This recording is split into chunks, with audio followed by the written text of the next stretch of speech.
ഇനി തിരുവനന്തപുരത്ത് നിന്ന് ഉമേഷ് ബാലകൃഷ്ണൻ കൂടി ചേരുകയാണ്. Umesh, good evening. അപ്പോൾ ആശമാർക്ക് ആശ നൽകുന്ന എന്തെങ്കിലും തീരുമാനം ഡൽഹിയിൽ നിന്നുണ്ടാകുമോ എന്ന് ഉറ്റുനോക്കുകയാണ് നമ്മളും. ഇവിടെ ആശാ വർക്കേഴ്സിന്റെ പ്രതികരണം എന്താണ്?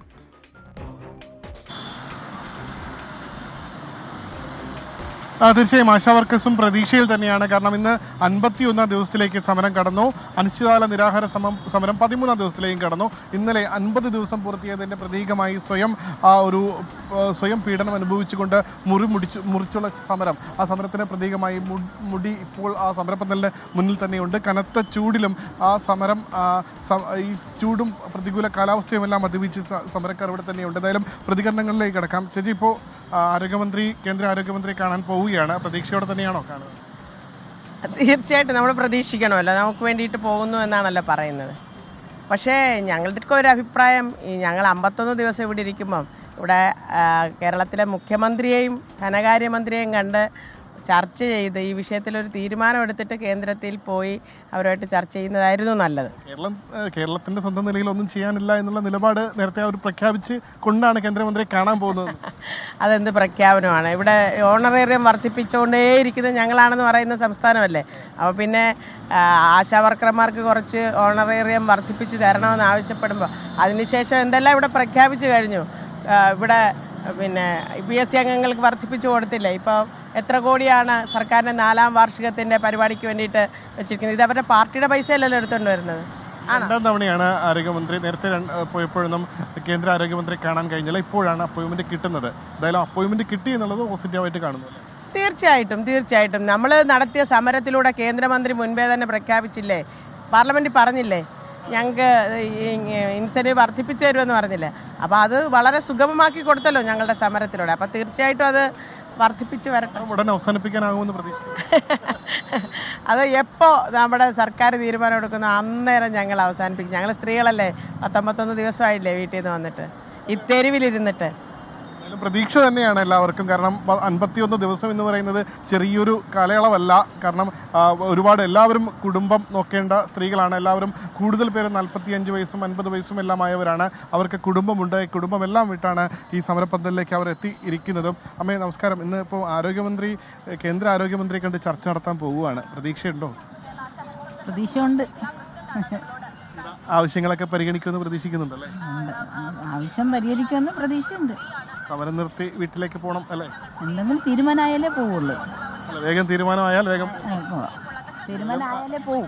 തീരുമാനമായാലേ പോകുക. അതൊരു ഉറച്ച ശബ്ദം തന്നെയാണ്. തീരുമാനമായാലേ പോവുകയുള്ളൂ. എന്തായാലും വളരെ വേഗത്തിൽ പോകാൻ അവർക്കും ആഗ്രഹമുണ്ട്. എന്തായാലും ആ കേന്ദ്ര ആരോഗ്യമന്ത്രി, സംസ്ഥാന ആരോഗ്യമന്ത്രിയെ കാണുന്നുണ്ട്. പ്രതീക്ഷയിലാണ് ആശാ വർക്കേഴ്സും. ക്രിസ്റ്റീന. ഉമേഷ്, ഇപ്പോൾ പ്രതീക്ഷ പങ്കുവെക്കുമ്പോൾ തന്നെയും അവരവരുടെ ഉള്ളിലുള്ള ചില അവലാതികൾ, അതുപോലെ തന്നെ പല കാര്യങ്ങളിലും ഈ പ്രഖ്യാപനം നടക്കുന്നു. അപ്പോൾ അവരെ മാത്രം മാറ്റി നിർത്തി ബാക്കി പലർക്കും ഈ പറയുന്ന ആനുകൂല്യങ്ങളൊക്കെ നൽകുന്നു എന്ന ഒരു അവലാതി കൂടെ അവർ പങ്കുവെക്കുന്നുണ്ട്.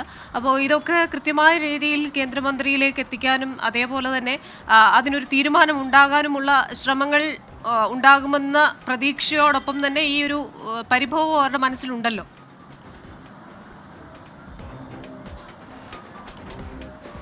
തീർച്ചയായും പരിഭവം ഇല്ലാതിരിക്കില്ല. കാരണം തൊട്ട് സമീപത്തായിരുന്നു അംഗനവാടി ജീവനക്കാരുടെ സമരം നടത്തിയിരുന്നത്.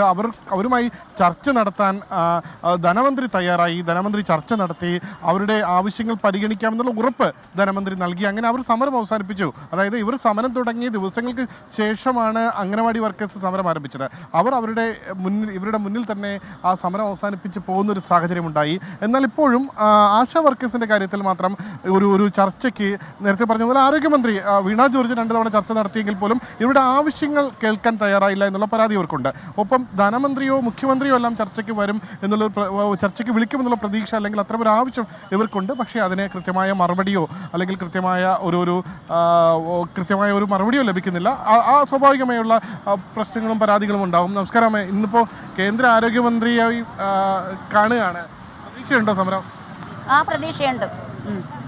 സമരം, നമ്മുടെ ആവശ്യങ്ങളെല്ലാം നമ്മൾ കൃത്യമായി പറയുന്നുണ്ട്. ഈ ചെറിയ കുട്ടികൾക്ക് പോലും നമ്മുടെ ആവശ്യങ്ങൾ എല്ലാവർക്കും അറിയാം. അപ്പോൾ എന്തായാലും ആ ആവശ്യങ്ങൾ കേന്ദ്ര ആരോഗ്യമന്ത്രിക്കും അറിയാം. അത് അനുവദിച്ച് കിട്ടുമെന്ന് പ്രതീക്ഷിക്കുന്നു. ഞങ്ങൾ ആ പ്രതീക്ഷയിലാണ് ഇരിക്കുന്നത്. മന്ത്രി വീണ ജോർജ് ഇന്ന് ഇപ്പോൾ എന്തായാലും കഴിഞ്ഞ തവണ പോയപ്പോൾ കാണാൻ കഴിഞ്ഞില്ല, ഇപ്പോൾ കാണാനുള്ള ഒരു അവസരം കിട്ടി.